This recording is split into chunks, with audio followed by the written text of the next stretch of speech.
Hola a todos, bienvenidos a Filosofía Clase B, yo soy Oscar. Quiero agradecerle públicamente al profesor Gabriel Zanotti, que tuvo la amabilidad ayer en un directo de responder una pregunta mía. Muy amable. Decía Zanotti que en otro tiempo la Iglesia y el Estado eran indisociables en Occidente. El Estado era esencialmente religioso. Y en un momento se separó la Iglesia del Estado. Bien. Pero la ciencia la reemplazó a la religión como explicación oficial del mundo, como explicación oficial de la realidad. Gradualmente, la ciencia se fue fusionando con el Estado y hoy tenemos un Estado científico. Y lo que necesitamos en el espíritu de separar del viejo liberalismo que buscaba la separación de la Iglesia y el Estado, hoy necesitamos la separación de la ciencia y el Estado. En esto seguía, no sé si citaba literalmente, pero sí seguía el filósofo de la ciencia Feyerabend. Yo creo que es un planteo muy interesante, muy adecuado a la realidad. Y añado un, añado una nota a pie de página a esto, y es que la fusión de la ciencia con el Estado, la creación de una ciencia oficial, de una ciencia estatal que no puede ser contradicha, que no puede ser negada, o sea, un dogma de fe, no solo es malo políticamente, sino que lleva a ser muy mala ciencia. Y en esta situación de estos últimos 2 años hemos visto estas dos cosas, no solo el estado científico como un nuevo totalitarismo en lo político, sino una ciencia espantosamente mala que no puede ser contradicha. Estupideces propias de médico brujos, como que una persona que tuvo la enfermedad tiene que ser vacunada, son incuestionables, porque es la ciencia oficial la que lo dice. Voy a poner un ejemplo histórico de esto, que es lo que pasó con la astronomía en China. En China, en la antigüedad, hubo un avance de la investigación racional de los astros que marchó a la par de lo que estaba ocurriendo al mismo tiempo, de modo totalmente inconexo, en Grecia. Se creó un modelo terraplanista científico, la escuela de Moti, que tenía sus puntos débiles comparado con el terraplanismo científico de Anaxágoras y sus puntos fuertes. En algunos aspectos era superior. Por ejemplo, veían los motistas, como se diga, dejaron de ver el mundo como el cielo, como una bóveda sólida, y lo veían como un espacio infinito en el que flotaban los astros en medio del vacío. ¡Wow! Eso fue un avance. Por eso tuvo sus puntos fuertes o débiles. Llegaron a la idea de una tierra esférica, estaban discutiendo eso, y de repente se estancó la astronomía china, y de hecho, a lo largo de los siglos, retrocedió. Cuando los europeos llegaron a China, les mostraron relojes mecánicos. Nota, mucha gente no lo sabe, pero el reloj mecánico es un instrumento tan valioso para la astronomía, tan importante como el telescopio. ¿Por qué? Porque permite establecer a qué hora del día se hizo una observación sin depender de observaciones astronómicas, lo cual no tendría mucho sentido. El reloj mecánico, un instrumento tan importante para la astronomía como el telescopio, decía, lo llevaron los occidentales a China y ¡wow! Se quedaron los astrónomos chinos, ¡wow! Maravilloso, no lo podían creer, sin recordar que lo habían inventado ellos. El reloj lo habían inventado los astrónomos chinos siglos antes, alguien lo llevó a Occidente y se perdió en China. O sea, habían olvidado avances que habían hecho. ¿Por qué? Porque se lo estatizaron. Porque la astronomía se convirtió en un cuerpo de burócrata del Estado que tenía la función entre algunas cuestiones más o menos científicas, como decir qué día del año tenían que levantarse las cosechas, hasta hacer leerles el futuro a los reyes y cosas por el estilo.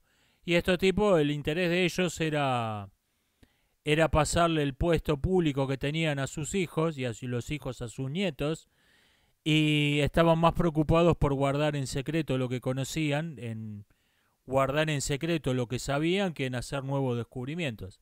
Entonces no solo no hicieron ningún nuevo descubrimiento a lo largo del siglo, sino que perdieron lo que habían hecho.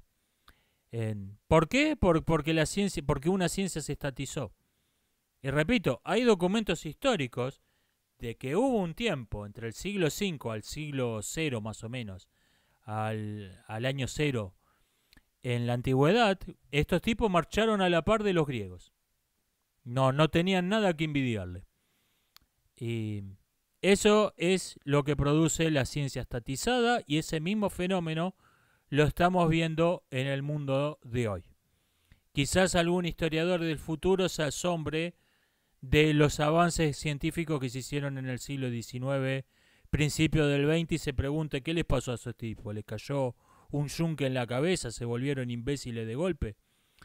Estamos viviendo esa misma situación. Estamos viviendo esa misma situación hoy. Estamos viendo que 150 años después de Pasteur, hay médicos brujos diciendo que se tiene que vacunar el tipo que estuvo...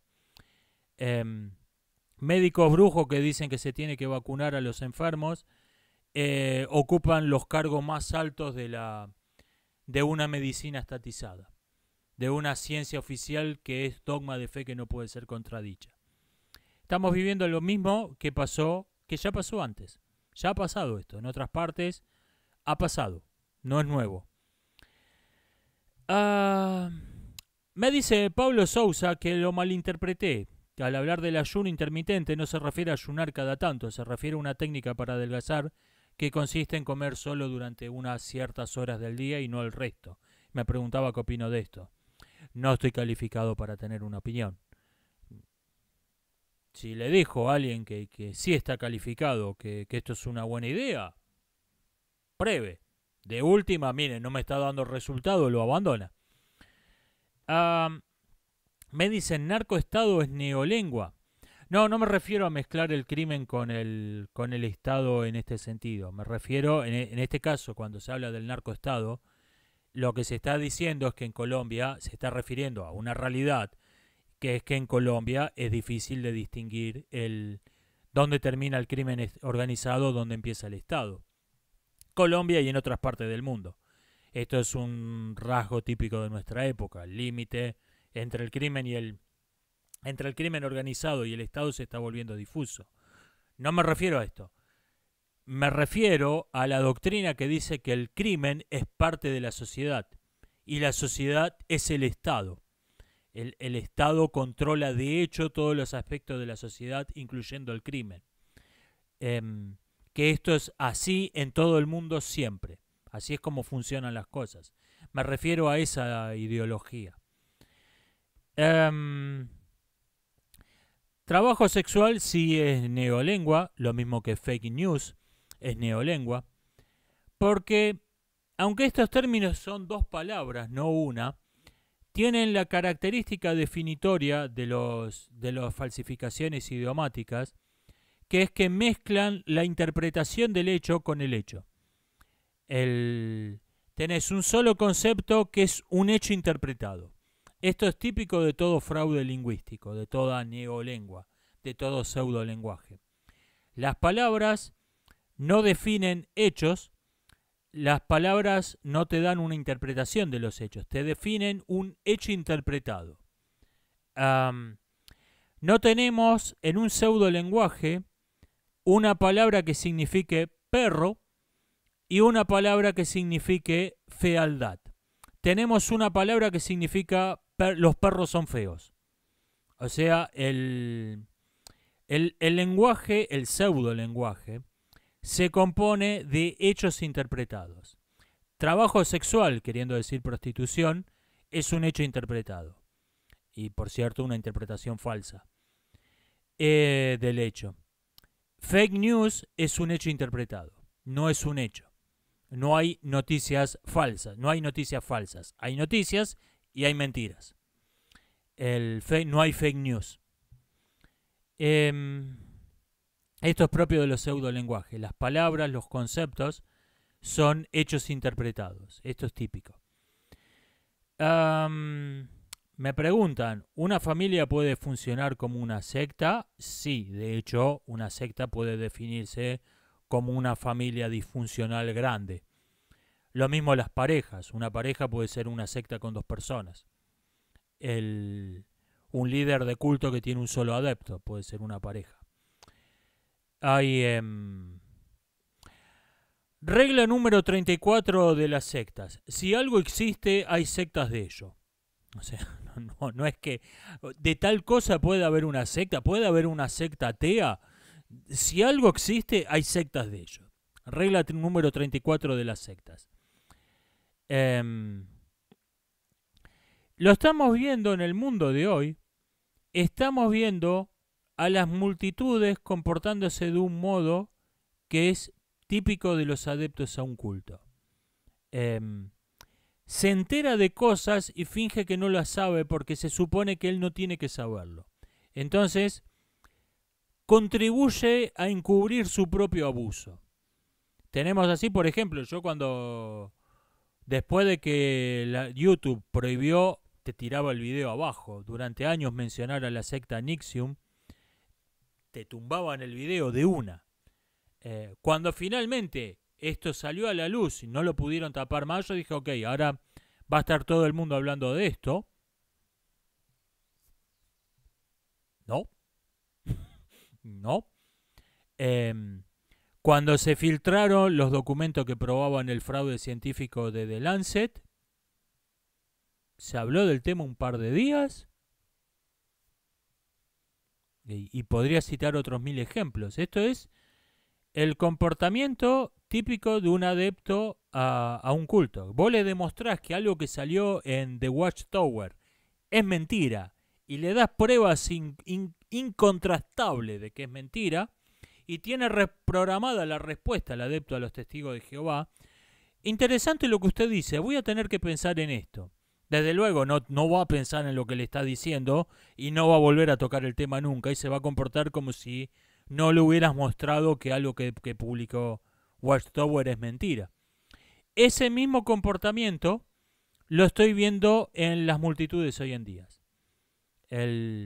Toda la gente que estuvo diciendo por un año que cualquiera que dijera que el COVID se originó en un laboratorio era un ridículo teórico de las conspiraciones, que usaba un sombrero de aluminio, que era un pseudocientífico, un conspiranoico. Tomá, acá tenés las evidencias de que esto salió del Instituto de Virología de Wuhan. ¿Qué me decís ahora? Interesante lo que usted dice, voy a tener que reflexionar en esto. Y se terminó el tema. Es el comportamiento de un adepto a un culto. Literalmente. Es el comportamiento de adeptos a un culto masificado. Estamos viviendo... De hecho, estos fueron básicamente los 2 grandes totalitarismos del siglo pasado, sectas grandes. Y de los totalitarismos de medio pelo como el peronismo. Sectas grandes fueron... grupos que tenían una doctrina para afuera, una doctrina para adentro, un culto a la personalidad, tenían todo el álbum lleno, todas las características de un culto. Me dicen qué pienso del concepto de ginocentrismo de MGTOW. Es falso. Se lo puede, por ejemplo, fíjese lo que pasa con sectas como NXIVM. No me parece que estemos viviendo en un mundo muy favorable para las mujeres.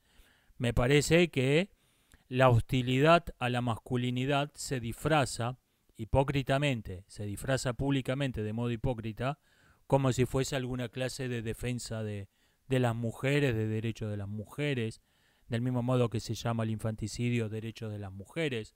No me parece que estemos viviendo en un mundo mucho más potable para las mujeres que para los varones. ¿Y qué pienso de Teresa de Calcuta? Una fanática religiosa, una fundamentalista, una chiflada. Tiene buena prensa porque la mayoría de la gente no la conoce. Voy a tener que dividir el video en dos.